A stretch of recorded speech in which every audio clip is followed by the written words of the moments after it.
wa antum muslimun.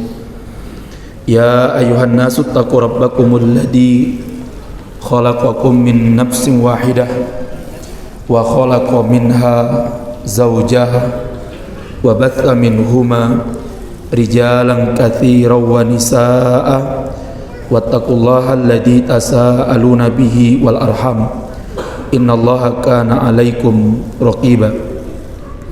Ya ayyuhalladzina amanu taqullaha wa qulu qawlan sadida yuslih lakum a'malakum wa yaghfir lakum dhunubakum wa may yuti'illaha wa rasulahu faqad faza fawzan 'azima.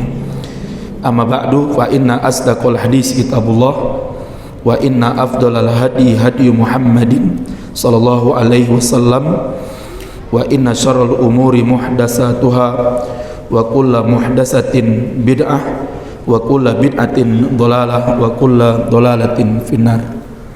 Ikhwan fillah, arsyani warsalakumullah, Bapak dan Ibu-ibu, para ikhwan wal akhwat yang mudah-mudahan dimuliakan oleh Allah Subhanahu wa taala. Alhamdulillah, pada malam hari ini kita kembali bersyukur kepada Allah Subhanahu wa taala bisa hadir kembali di kajian kita pada malam hari ini. Mudah-mudahan apa yang nantinya kita kaji bersama mendapatkan maunah dan barokah dari Allah Subhanahu wa taala. Kita masih melanjutkan kajian kita dalam kitab Tafsirul Mu'minin bi Fiqhin Nasri wa Tamkin. Dan kemarin kita sudah sampai pada pembahasan berkenaan dengan kisahnya Nabi Musa melawan musuhnya yang bernama Fir'aun. Dan perlu kita pahami bersama, Fir'aun adalah merupakan satu manusia yang permusuhannya terhadap Islam dan orang-orang beriman yang paling banyak disebut oleh Allah di dalam Al-Quran.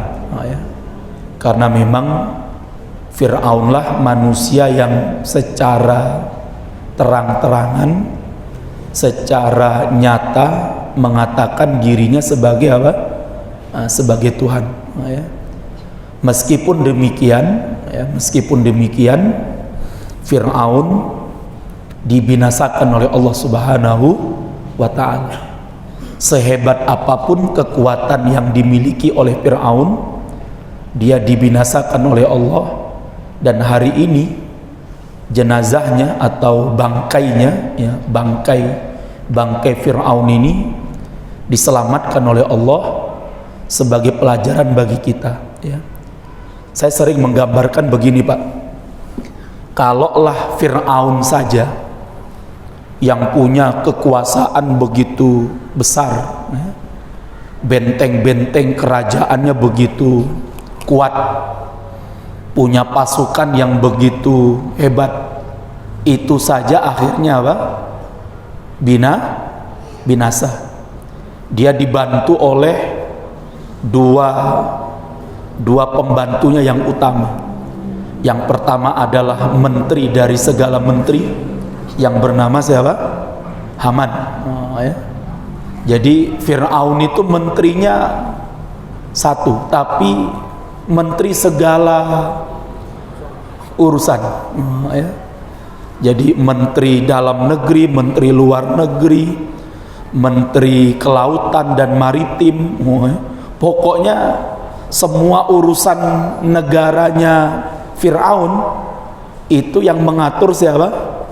Yang mengatur adalah Haman. Makanya Haman ini disebut apa?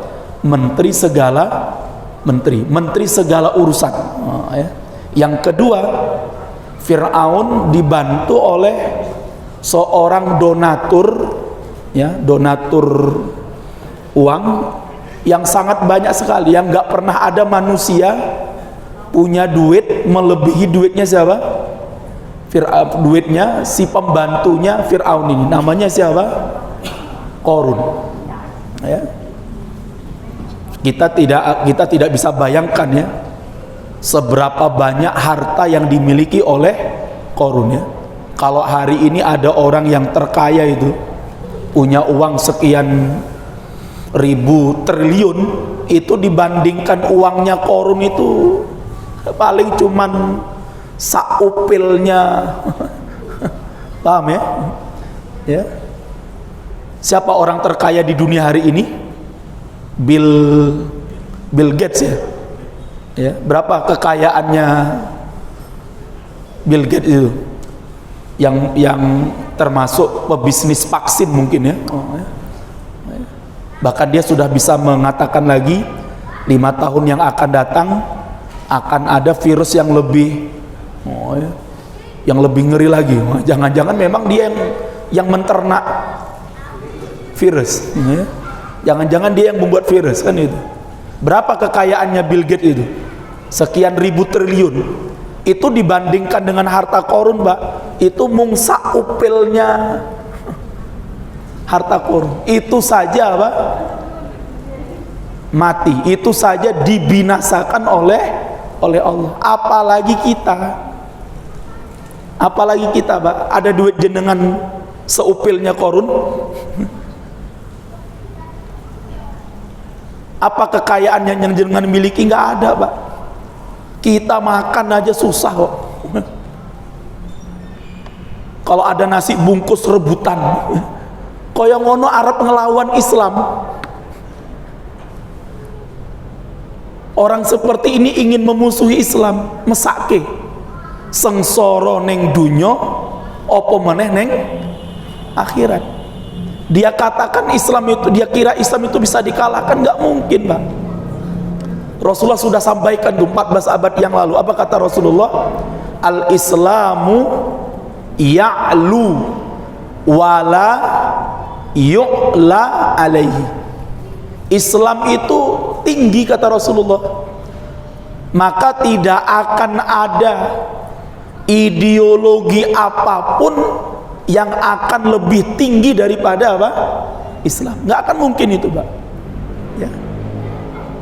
Sodakor Rasul, nggak mungkin Rasulullah itu berdusta.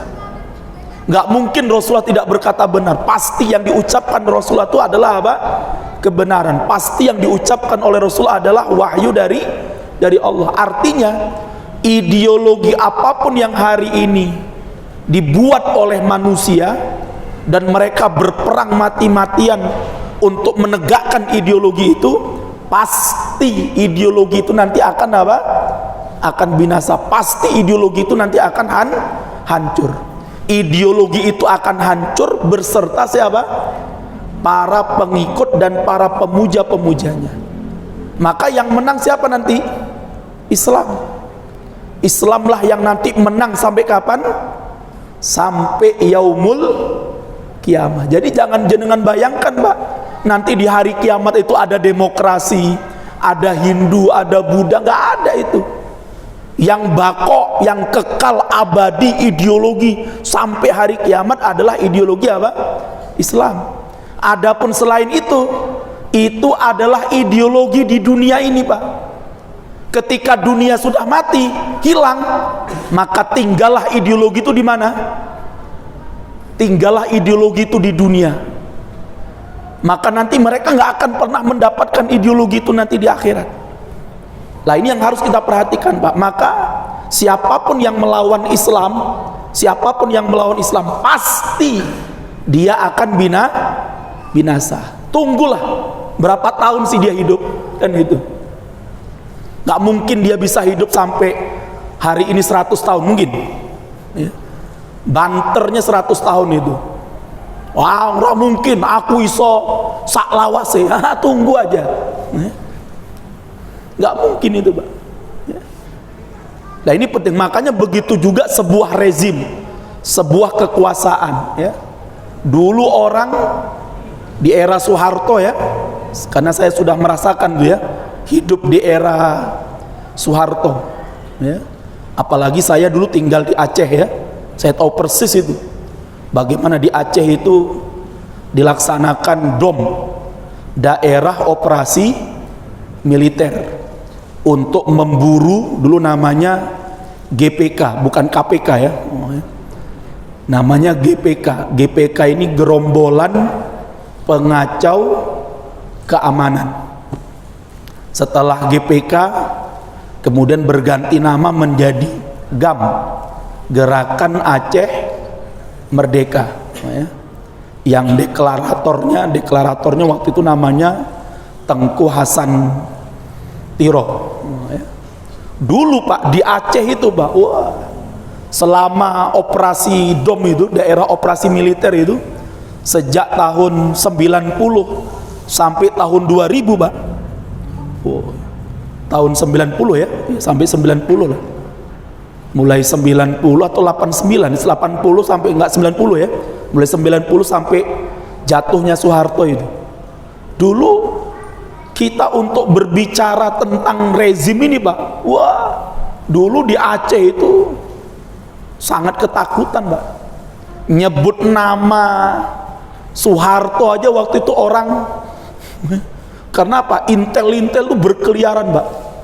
Intel-intel itu berkeliaran itu. Kita nyebut nama Soeharto aja waktu itu ketakutan itu. Kenapa? Karena langsung bisa ditangkap. Dan kita tahu kan bagaimana rezim Soeharto ini, bagaimana biadabnya rezim Soeharto dan bagaimana kejinya rezim Soeharto, kan itu. Dulu seakan-akan rezim Soeharto itu nggak akan berakhir. Di Aceh itu orang ketakutan kalau bicara tentang Soeharto itu. Nyebut nama Soeharto aja dan medeni. Karena dulu pemainnya bukan polisi. Dulu pemainnya adalah apa? TNI. Ya, kita masih ingat kan? Di era Soeharto, militer itu di TNI itu kan di ABRI dulu ya. Itu diangkat setinggi-tingginya, ya. Berapa puluh ribu pasukan dari Siliwangi yang dikirim ke Aceh itu. Saya masih ingat itu Pak. Saya kalau pulang sekolah SD itu menuju rumah saya ngelewati beberapa pos ABRI itu. Dan waktu itu orang dalam kondisi mencekam, seakan-akan apa? Rezim ini nggak akan berakhir. Tapi takdir Allah tahun 98 dibinasakan tuh rezim Soeharto itu.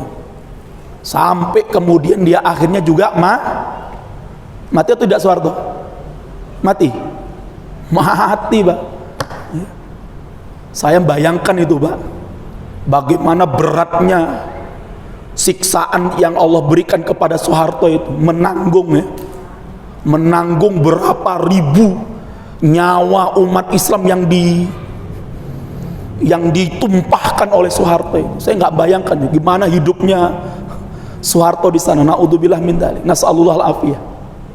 Berapa ribu nyawa manusia yang ditumpahkan oleh rezim Soeharto. Mulai kasus Tanjung Priok, kasus Talang Sari di Lampung, belum lagi kasus komando jihad, belum lagi usroh, kan masih ingat tuh ya, saya baca itu.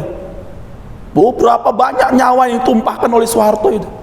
Padahal Allah mengatakan dalam Al-Quran, menumpahkan satu darah manusia, menumpahkan satu darah orang mukmin, nyawa orang beriman tanpa alasan yang hak, maka seakan-akan apa? Dia membunuh seluruh manusia. Apalagi yang ditumpahkan oleh rezim Soeharto ini. Bayangkan Pak, mati dia. Mati. Makanya kita jangan sombong ya. Kita punya kekuasaan. Wah. Oh, jangankan Soeharto, kita akan bicara Fir'aun.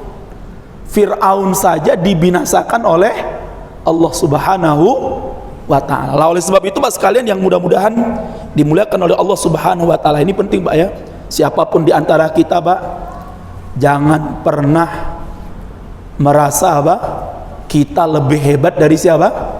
Dari Allah Subhanahu wa ta'ala. Suatu saat ada masanya kita gak akan punya apa-apa itu Pak ya.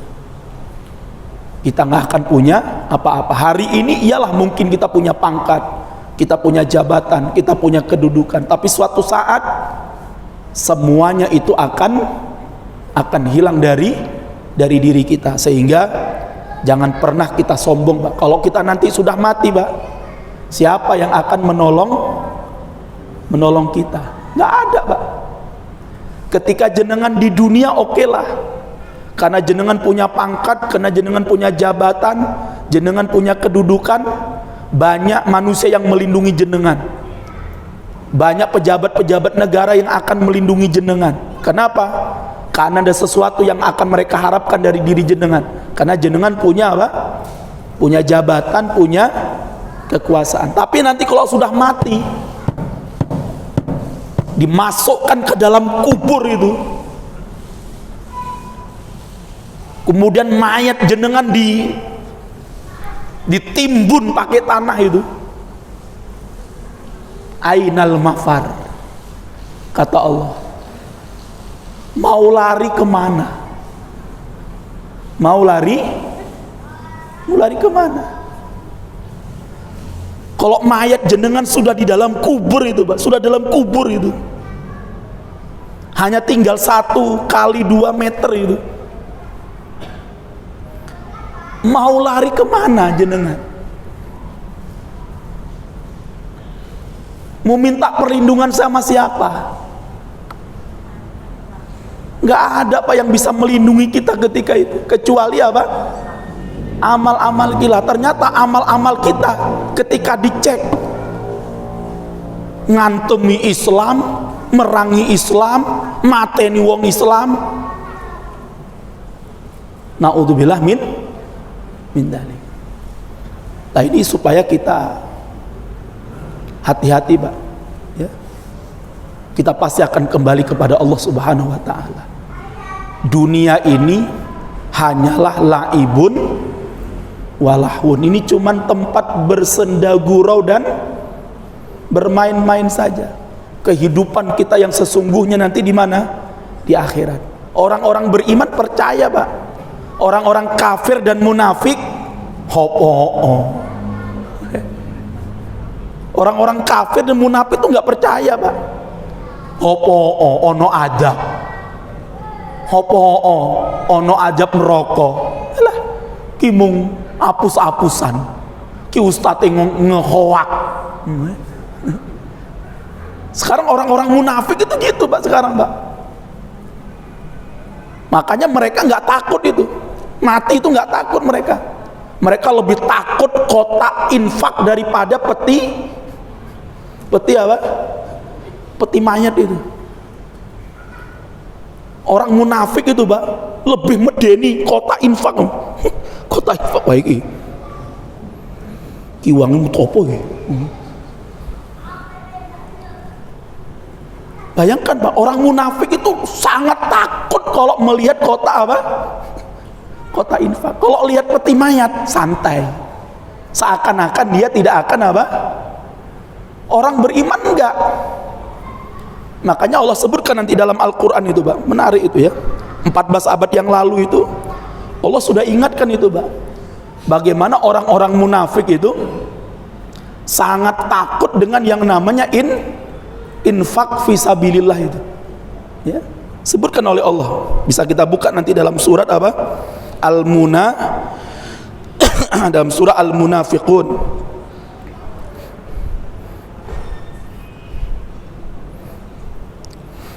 Bisa kita buka ayat yang ke-7 itu.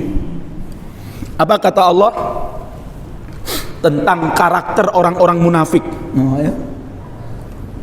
Bayangkan ya, Allah menurunkan surat dalam Al-Quran, namanya surat Al-Kafirun. Ayatnya cuma 7 ayat, itu pun pendek-pendek, ya kan? Coba bisa dicek itu. Berapa jumlah ayat dalam surat Al-Kafirun? Ya. Kalau tidak salah 7 ayat ya. Ya. Itu pun berapa ayat itu? Surah Al-Kafirun ya, 6 ya. 6 ayat. Ya. Surat Al-Kafirun, Pak, 6 ayat. Ayatnya cuma apa? Pendek. Allah menurunkan surat apa? Al-Munafiqun ya. ayatnya ada 11 ayat, tapi ayatnya panjang-panjang. Apa hikmahnya, Pak? Hikmahnya adalah orang-orang munafik itu lebih membahayakan bagi orang Islam daripada orang-orang kafir. Ya. Orang kafir nggak mungkin masuk ke Masjid Baitul Ma'mur ngurungokke pengajian, mungkin nggak? Kira-kira misalnya ada orang Kristen dari gereja mana itu? Gereja perumahan itu, kira-kira ada nggak datang ke Baitul Ma'mur, aku tak ngurungokke pengajian? Ada? Nggak mungkin, Pak. Tapi kalau munafik masuk masjid ngurungokke pengajian, ada nggak? Ini penting. Makanya kenapa, Pak, Allah turunkan surat Al-Munafiqun itu lebih panjang daripada surat Al-Kafir. Lah kita ini kadang-kadang nggak paham masalah itu, Pak. Padahal kemunafikan itu dosanya jauh lebih besar daripada dosa apa? Kekafiran. Karena orang kafir dia dohir wa batinan kafir. Kalau munafik dohirnya seakan-akan Islam, tapi batinnya apa? Kafir. Dia menipu orang, seakan-akan dia orang Islam, tapi hatinya sangat membenci dan memusuhi apa? Islam. Makanya nggak ada kafir separuh, itu nggak ada, Pak. Ya kalau kafir separuh ya tetap di sisi Allah apa? Dia adalah kafir yang sempurna. Makanya kata Allah di awal surat Al-Baqarah, apa kata Allah? Wa minan nasi may yaqulu amanna billahi wa bil yaumil akhir wa ma hum bimu'minin, kata Allah. Ada sebahagian manusia itu, kata Allah, yang ngakunya beriman kepada Allah dan beriman kepada hari kiamat. Tapi apa kata Allah? Dia bukan orang-orang yang beriman, karena dia kafir. Jadi orang-orang munafik itu, Pak, aslinya dia tuh kafir tulen di sisi Allah. Tapi karena dia merasa aku ngaku Islam, dia masih sholat, masih puasa. Padahal naudzubillah min dzalik ya, kalau dia sudah kafir di sisi Allah, sholat dia nggak akan diterima oleh Allah, puasa dia tidak akan diterima oleh Allah. Allah kemudian sebutkan apa indikasi orang-orang munafik ini. Salah satunya Allah sebutkan dalam surah Al-Munafiqun. Apa kata Allah? Humul ladzina yaquluna la tunfiqu ala man inda rasulillahi hatta yanfaddu walillahi khazainus samawati wal ard walakinnal munafiqina la yafqahun, kata Allah. Mereka itu orang-orang munafik adalah mereka yang mengatakan, ya, mereka orang-orang munafik itu mengatakan kepada siapa? Kepada orang-orang Madinah, kepada penduduk Madinah, ya. Karena munafik itu baru muncul kapan? Di Madinah atau di Yasrib, ya. Ketika Rasulullah berada di kota Mekah 13 tahun berdakwah di Mekah, belum ada orang munafik. Orang munafik itu baru muncul ketika setelah Rasulullah Sallallahu Alaihi Wasallam hijrah dari kota Mekah ke mana? Ke Yasrib atau ke Madinah. Ayat ini turun berkenaan dengan siapa? Dedengkotnya munafik. Jadi orang pertama yang jadi munafik dan dia adalah dedengkot utamanya, namanya siapa? Abdullah bin Ubay bin Salul. Dia bilang kepada penduduk Yasrib, apa dia katakan kepada penduduk Madinah? La tunfiqu ala man inda Rasulillah. Jangan kalian nginfakkan, donasikan hartamu kepada siapa? Kepada orang-orang yang bersama Muhammad. Jangan kasih. Jangan kamu kasihkan duitmu untuk orang-orang yang bersama Muhammad, yang akan membela Muhammad, yang akan memperjuangkan Muhammad dan agama yang dibawa oleh Muhammad. Jangan dikasih duit. Supaya apa? Supaya mereka nggak bisa membela Muhammad, supaya mereka nggak bisa membela Islam, supaya mereka nggak bisa memperjuangkan Islam. Kenapa? Ora ono duit deh. Kalau nanti mereka udah nggak punya duit, mereka nggak bisa membela Muhammad, mereka nggak bisa memperjuangkan Islam karena nggak ada duit yang kalian kasih, otomatis Islam akan hancur, Islam akan binasa. Itu otaknya munafik, logikanya munafik itu kayak gitu.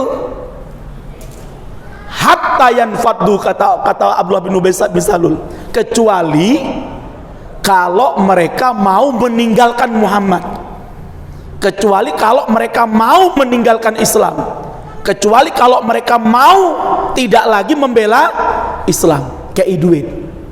Kalau perlu kasih duit supaya mereka meninggalkan Islam. Tapi kalau kasih duit untuk membela Islam, ojo. Kalau perlu tuduh, itu perbuatan radikal. Tuduh itu perbuatan terorisme. Nah, ini sudah ada Pak, 14 abad yang lalu sudah Allah abadikan dalam Al-Quran itu. Makanya sekarang kalau jenengan mau ninggalkan Islam, Pak, jenengan akan dapat apa? Dikasih duit itu. Walaupun ya seberapalah, tapi mereka akan bantu. Tapi kalau untuk perjuangan Islam,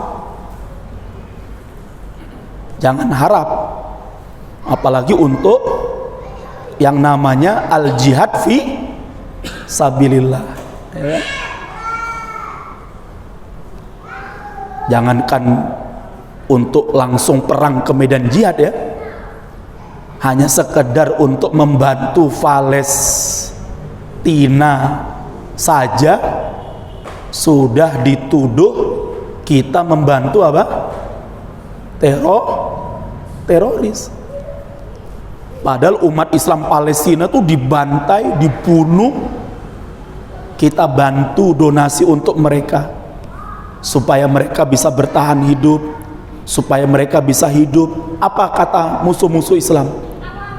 Orang-orang yang membantu Palestina ini adalah kaki tangannya para teror, karena mereka sedang membantu teror. Oh, jangankan Palestina, Pak, dulu untuk membantu Muslim Rohingya, bayangkan, Pak, saudara kita Muslim Rohingya itu, Pak, dibuang oleh pemerintah Myanmar itu, dihanyutkan di laut sana, Pak, terdampar di Aceh. Itu masyarakat Aceh waktu itu, Pak, minta sama pemerintah, ayo bantu gitu. Apa kata pemerintah? Kami nggak ada anggaran untuk membantu orang kayak gini nih. Kalau perlu cuman kita kasih makan saja, habis itu apa? Kapalnya kita buang lagi.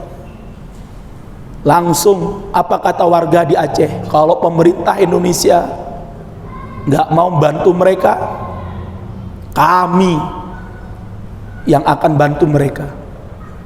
Bahkan beberapa bulan yang lalu ada 5 orang warga Aceh yang diponis penjara 4 tahun atau 6 tahun itu. Kenapa? Karena bukan nangkep ya, yang membawa kapal Rohingya itu kemana? Ke pinggir itu, Pak. Bayangkan itu. Jadi karena kapal Rohingya ini terombang-ambing di laut sana, sama warga Aceh yang waktu itu sedang nelayan, dibawa, Pak, dibawa kapal itu ke darat, itu dipidanakan, Mbak, kena 6 tahun penjara. Antum bayangkan coba itu.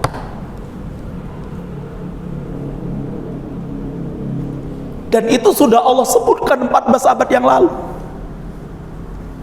Tapi kalau duit untuk selain Islam, Mbak, oh silahkan. Untuk corona berapa triliun? Hah?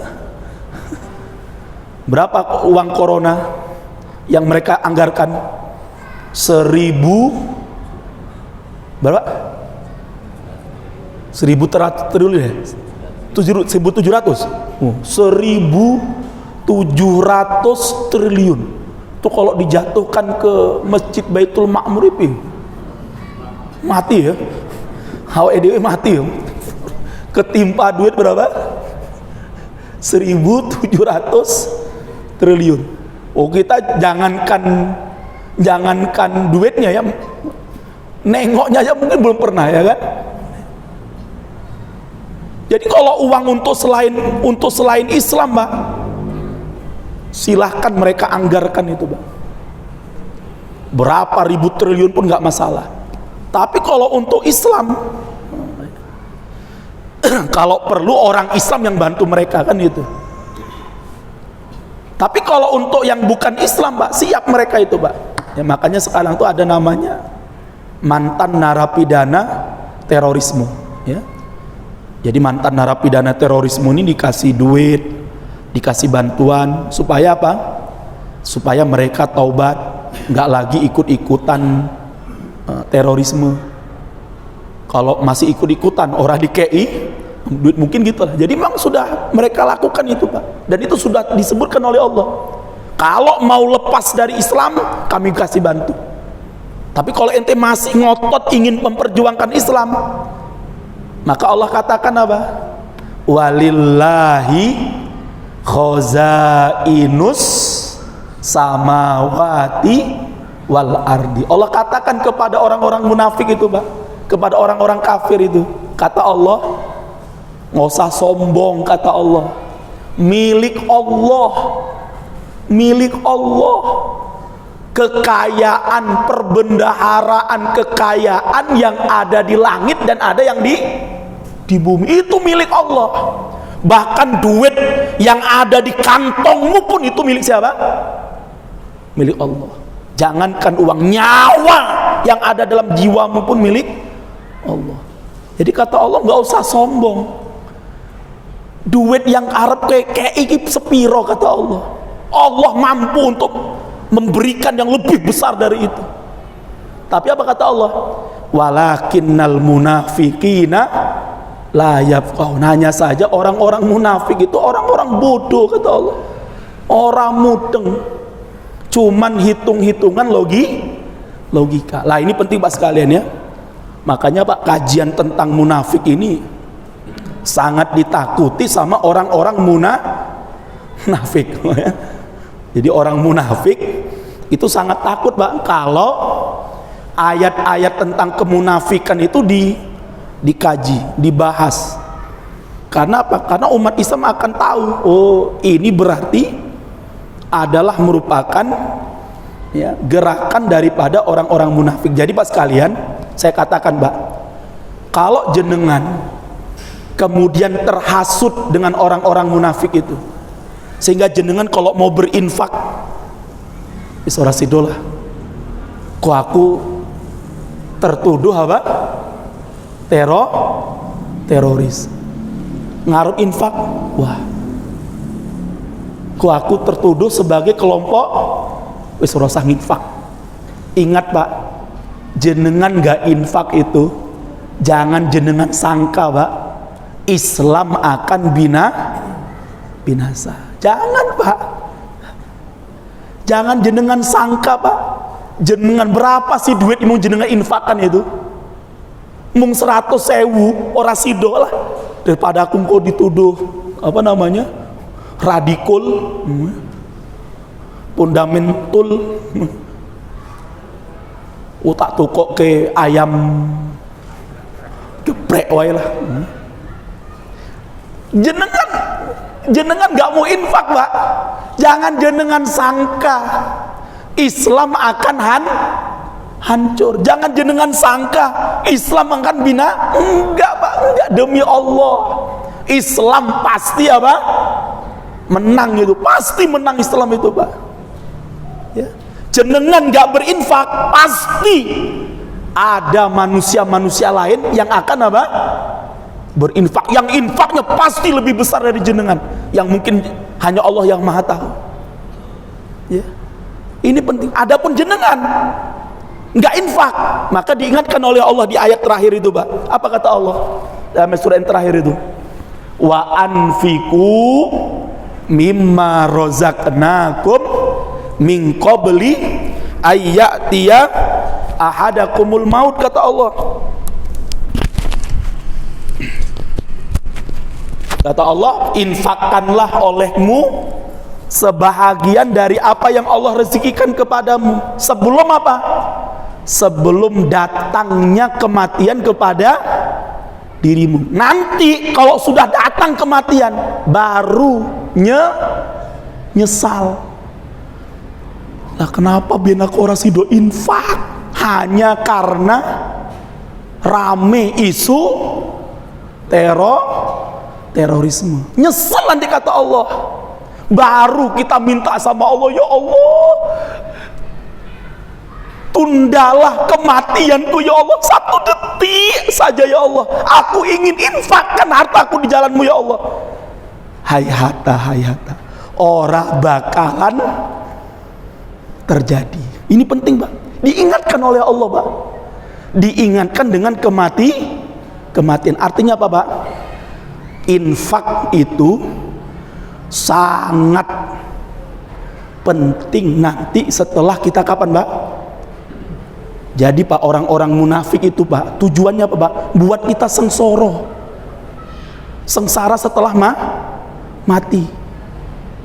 Karena kita nggak mau berinfak, nanti datang ada tim dari sahabat Al-Aqsa misalnya, atau sahabat Palestina, buat tablik akbar, donasi untuk Palestina. Akhirnya yang infak sitik-sitik wailah 10.000 karena takut dituduh apa? Teroris, takut dituduh radikal. Nanti ingat Pak, kata Allah, bermati baru kroso, baru sadar, minta dihidupkan. Mungkin nggak hidup lagi? Nggak akan mungkin. Lah oleh sebab itu Pak, Allah katakan bahwa orang-orang munafik itu orang-orang bodoh. Makanya jangan ngikuti siapa Pak? Orang-orang Sudah Pak, tetap infak jalan terus Pak. Jenengan yang gemar infak jalan terus.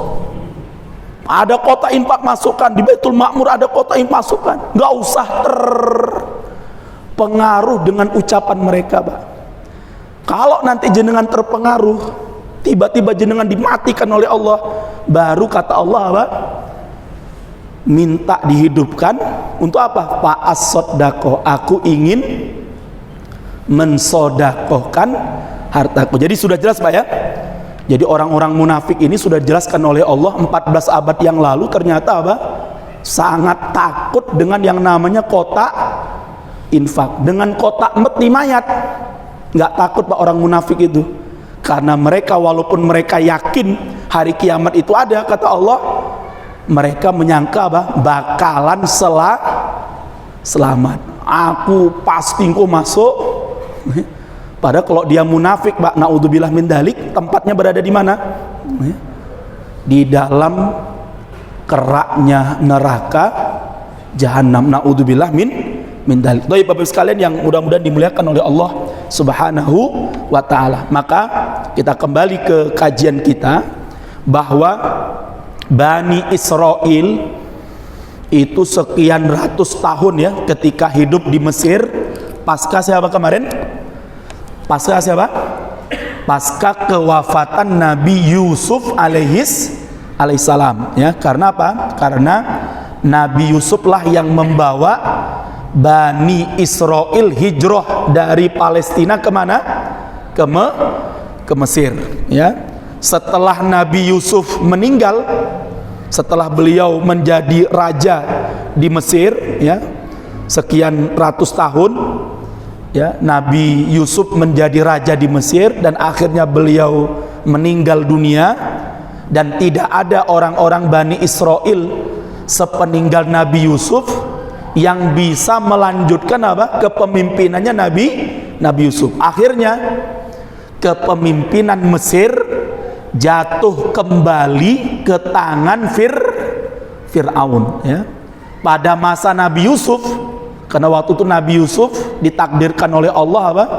Dibuang oleh saudaranya dan kemudian diambil oleh para musafir dan kemudian dijual di Mesir, kan itu. Lah di Mesir dibeli oleh seorang Malik, ya kan? Seorang raja di sana yang kemudian dijadikan anak angkatnya, dan ternyata Nabi Yusuf memiliki satu ilmu, apa itu? Ahli di dalam mentakwilkan mimpi, sehingga akhirnya Nabi Yusuf diberi kedudukan dan jabatan dan kekuasaan, ya kan? Lah sepeninggalnya Nabi Yusuf, Bani Israel tidak ada yang bisa melanjutkan kekuasaan daripada Nabi Yusuf. Akhirnya Mesir dipegang kembali oleh Fir'aun. Lah mulai dari situlah Bani Israel diapain? Ya, dilecehkan, direndahkan. Makanya disebutkan oleh Allah dalam surat apa? Tadi ya, dalam surat Az-Zukhruf. Ya. Dan bisa buka nanti dalam surat apa? Az-Zukhruf. Surat yang ke-543 ayat yang ke-54. Ya. Di mana Allah menceritakan tentang Fir'aun ini, apa yang diperlakukan oleh Fir'aun kepada Bani Israel. Apa kata Allah? Fastakhaffa qaumahu fa'ata'uhu innahum kanu qauman fasiqin falamma asapuna intaqamna minhum fa'aghraqnahum ajmain faja'alnahum salafan wa masalan lil akhirin. Ya, silakan yang bawa Al-Quran bisa dibuka itu ya. Di mana Allah Subhanahu wa taala mengatakan, apa kata Allah ya?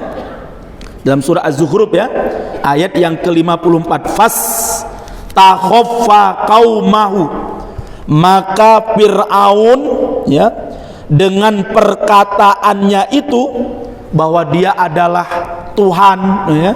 Bahkan sebelumnya Fir'aun mengatakan apa? Nah, ini kalau kita lihat di sini, am ana khairun min hadzal ladzi huwa mahin wala yakadu yubin falaula ulqiya alaihi aswiratun min dhahab au jaa ma'hul malaikatu muqtarinin. Ya, jadi Fir'aun mengatakan begini, Pak. Ya, jadi di ayat yang ke-51 itu menarik itu ya. Apa kata Fir'aun? Wa nada fir'aunu fi qaumihi qala ya qaumi alaisa li mulku misra wa hadhil anharu tajri min tahti afala tubsirun. Jadi kata Fir'aun begini, Pak. Orang-orang Bani Israel, penduduk Mesir, bukankah Mesir itu adalah aku? Bukankah Mesir itu adalah milik aku? Kan itu kan ya. Dulu kan ada juga orang ngomong kayak gitu ya. Bukankah apa itu? Masih ingat ya dulu ya? Ada tuh orang yang ngomong kayak gitu. Kalau Fir'aun mengatakan apa? Mesir itu adalah apa? Aku. Aku adalah Mesir. Mesir adalah aku. Itu Fir'aun. Kalau orang sekarang, Malaysia adalah aku. Aku adalah persis, Pak, dengan yang diucapkan oleh Fir'aun itu. Kalau ada yang ngomong Malaysia ya kan, tapi nggak ada ya. Nggak ada ya pemerintah Malaysia ngomong kayak gitu ya. Ada apa, pernah ada itu? Nggak ada, Pak. Ya. Yang ada di negeri mana yang pernah ngomong kayak gitu? Antum cari aja nanti. Wahadihil anharu tajri min tahti. Ya. Kata Fir'aun, dan bukankah sungai Nil yang ngalir sepanjang sepanjang Mesir itu karena aku. Bukankah sungai Nil itu bisa mengalir, kemudian kalian bisa hidup dengan makmur karena sungai Nil itu? Bukankah itu karena aku? Itu semuanya karena aku. Pokoknya aku. Aku. Kalau bahasanya siapa tuh ketua Nasdem itu? Surya. Kalau dia bukan bilang aku ya, kita ya. Kita. Nah kita yopo. Kalau Fir'aun aku. Jadi Fir'aun waktu itu sombong, Mbak, menyombongkan diri. Pokoknya apa? Mesir ini aku, Mesir ini milik aku. Semua yang ada di Indonesia ini, di Indonesia, di Mesir. Ini karena jerih payah aku. Kalau ada yang salah, itu kata Fir'aun apa? Itu kesalahan Fir'aun sebelumku. Jadi kalau ada piramida yang nggak jadi, itu bukan karena aku kata Fir'aun, tapi karena siapa? Karena kalau ada kebanjiran di Mesir, bukan aku tuh yang salah. Yang salah siapa? Fir'aun sebelum aku. Pokoknya Fir'aun mengatakan apapun yang ada di Mesir itu adalah aku, punyaku, dan aku yang mengaturnya. Akhirnya fastakhaffa qaumahu.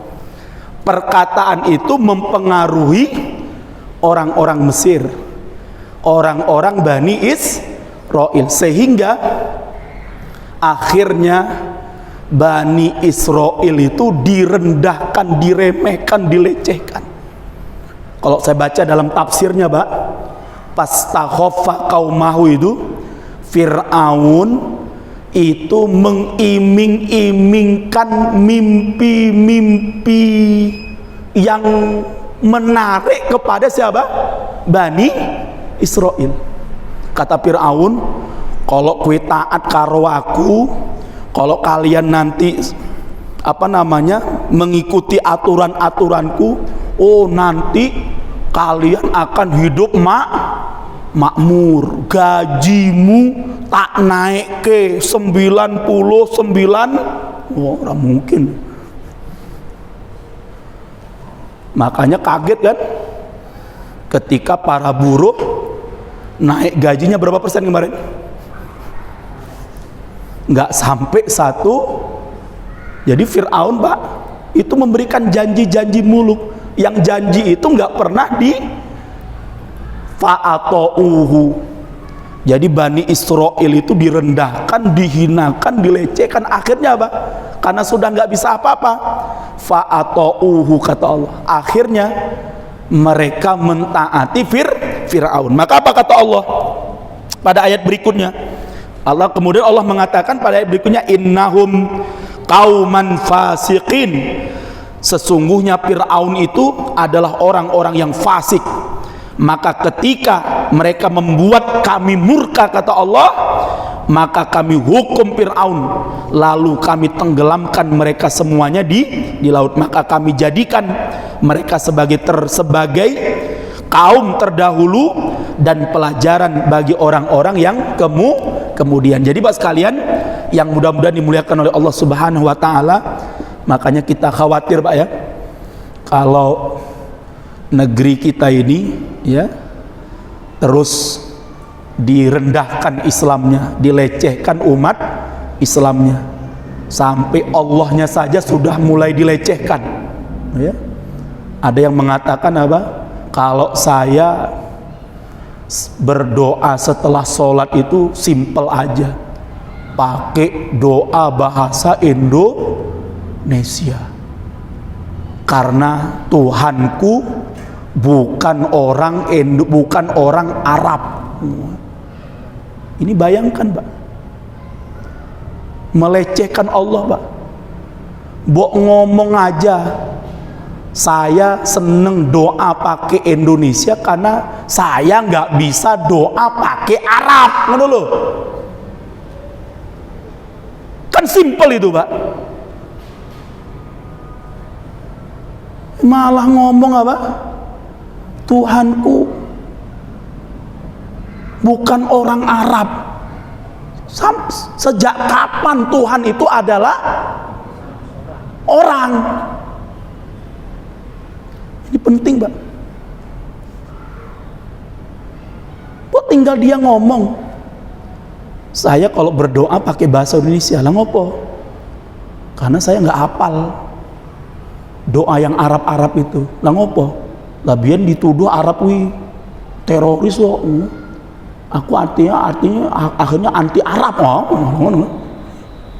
Jadi kasihan sekali, Pak. Ya mungkin ada, Pak, orang saking antinya dengan Arab itu, Pak, ya, sampai nggak bisa berdoa pakai bahasa Arab. Mungkin membaca Al-Quran aja mungkin bingung dia. Kui teroris sih. Yang dibaca apa? Terjemahannya tok mungkin. Na'udzubillah min dzalik, Pak. Lah saya khawatir, Pak, karena kalimat Allah itu Arab, Pak. Kalimat Allah itu Arab atau Indonesia? Arab. Khawatirnya, Pak, nanti ketika dia mau mati, Pak, dia tidak bisa menyebut kalimat apa? Allah itu. Akhirnya dia terjemahkan itu mau mati, Tuhan, Tuhan, Tuhan, Tuhan, malah hantu dia. Jadi kan nggak takut, Pak? Nggak takut mati nggak bisa mengatakan Allah? Nggak takut, Pak? Allah itu kalimat Arab loh, Pak. Hati-hati, Pak. Bayangkan, Pak, ketika dia mau nyebut Allah, akhirnya, Pak, wes rasa Arab, orang iso aku, terus Tuhan we, ayo nyebut Tuhan, Tuhan, Tuhan, Tuhan, tuh malah hantu. Na'udzubillah min. Makanya hati-hati, Pak, hati-hati, Pak, hati-hati demi Allah, Pak. Ngeri, Pak, kalau kita mati dah nggak bisa nyebut nama Allah. Saya nyaksikan sendiri, Pak. Saya nyaksikan sendiri, Pak. Bagaimana sulitnya nyebut nama Allah di sakaratul maut itu, Pak. Ya. Karena saya pernah, Pak, mentalkinkan orang itu, Pak. Itu sampai keluarganya udah nangis. Ayo, Bu, ucap Allah, Allah. Akhirnya dimudahkan oleh Allah, kita doakan, Pak. Kemudian apa? Sang ibunda mengucapkan Allah. Wah, semua anak-anaknya langsung nangis sujud syukur, Pak. Ketika sang ibu bisa mengucapkan kalimat apa? Ternyata, Pak, nggak mudah, Pak. Demi Allah, Pak, demi Allah saya katakan, Pak. Jangan jenengan sangka, Pak, sakaratul maut dalam kondisi kayak kita sehat kayak gini, Pak. Enggak. Sakaratul maut itu pertempuran terakhir antara malaikat dengan siapa? Dengan iblis itu. Makanya kalau jenengan anti dengan yang Arab-Arab itu, Pak, sampai doa aja udah nggak mau pakai Arab, ya. Padahal, Pak, demi Allah, Pak, alangkah nikmatnya kalau kita berdoa dengan lafaz bahasa Arab. Coba habis sholat kita diperintahkan oleh Rasulullah, Bang, istighfar 3 kali kan? Astaghfirullahaladzim. Coba diterjemahkan bahasa Indonesia, coba. Aku memohon ampun kepada Allah. Aku memohon ampun kepada Allah. Aku mohon ampun. Enak sing di, Pak? Hah?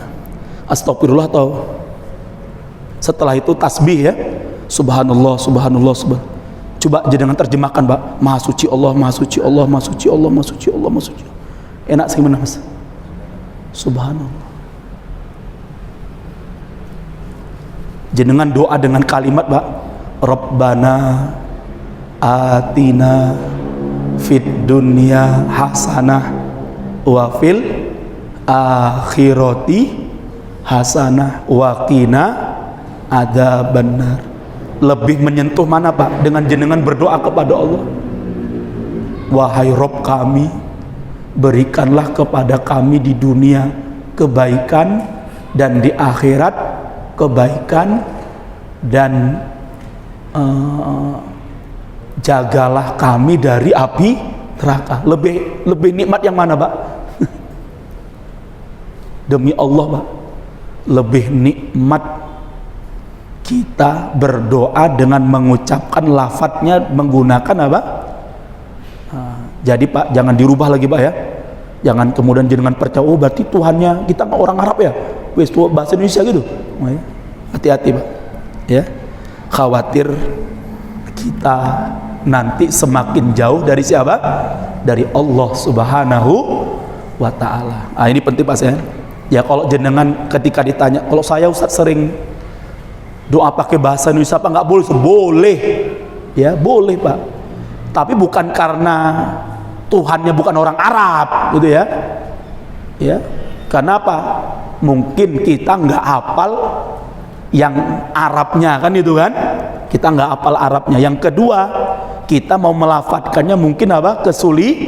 Kesulitan. Yang ketiga itu Pak, jangan kemudian alasannya karena Tuhanku bukan orang. Na'udzubillah min dzalik. Nah ini penting Pak sekalian ya, karena Allah itu bukan bukan orang dan bukan manusia. Allah adalah zat yang tidak ada makhluknya yang serupa dengan Allah Subhanahu wa Ta'ala. Demikian kajian kita pada malam hari ini, mudah-mudahan bermanfaat dan semoga Allah Subhanahu wa Ta'ala jaga kita semuanya dan Allah lindungi kita semuanya, dan kita doakan semoga para ulama-ulama kita dan para ustadz-ustadz kita dilindungi oleh Allah Subhanahu wa Ta'ala. Dan terakhir sebelum saya tutup, sebagaimana sudah ada yang tahu bahwa kami dari Aliansi Nasional Anti Syiah telah menerbitkan kalender tahun 2022 1443 1444 Hijriah ya. Nah, jadi ini angkanya gede-gede ya. Kemudian kalender Hijriahnya kita buat besar ya. Kemudian sudah ada tanda saum Ayyamul Bid ya. Ayyamul Bidnya sudah kita tandai, puasa 3 hari dalam satu bulan ya. Kemudian untuk harinya sudah kita hilangkan minggu ya. Kita sudah nggak pakai minggu lagi, karena minggu ini yang membuat siapa dulu? Orang-orang Kristen ya. Karena aslinya Pak, kalau kita mau jujur, nama-nama hari di Indonesia itu berasal dari Arab semua Pak, ya kan? Ahad pertama, Isnin, Senin tuh Isnin, karena orang Indonesia nggak bisa Isnin akhirnya apa? Senin, ya kan? Sulasa hari ketiga, Sulasa orang Indonesia nggak bisa bilang Sulasa akhirnya apa? Selasa, ya gitu kan ya, Selasa, ya. Arbi'a hari yang keempat, sulit bilangnya Arbi'a akhirnya apa? Rebu, ya kan? Kamis masih bisa, mudah orang Indonesia nyebutnya Kamis, oh ya. Akhirnya apa? Tetap dari Kamis ya kan? Hari Kamis itu hari yang kelima. Hari Jumat itu hari yang keenam. Kenapa disebut Jumat? Karena umat Islam apa? Berkumpul untuk melaksanakan sholat Jumat, maka disebut dengan hari Jumat. Hari Sabtu itu Sabaun, hari yang ketujuh. Jadinya hari apa? Sabatun, ya. Itu hari ketujuh lah. Jadi sebenarnya Pak, jadi mereka yang anti Arab itu nggak usah nyebut Senin lagi, ya. Sebutnya apa? Mande, itulah kan ya. Mau mande, mau sande, mau mandilo, ya. Silahkan, ya. Tapi kalau ente masih pakai Senin, Selasa, ya, berarti ente kadrun, itu kan ya. Nah, ini penting itu. Ya. Jangan ngomong kadrun, padahal apa? Ternyata dia masih pakai yang berbau-bau Arab. Kalau nggak mau, sudah ente sholat nggak usah pakai Arab, pakai bahasa Inggris. Allah is the big. Silakan nanti bisa didapatkan kalender ini ke Mas Ali ya, ya. Dan semua donasi yang antum berikan untuk 50.000 untuk sebagai pengganti infaknya, semua donasi akan kita gunakan untuk operasional dalam rangka melawan gerakan PKI dan Syiah yang hari ini sudah bercokol di negeri kita ini. Demikian kita akhiri dengan doa kafaratul majelis. Subhanakallahumma bihamdika asyhadu an la ilaha illa anta astaghfiruka wa atubu ilaik.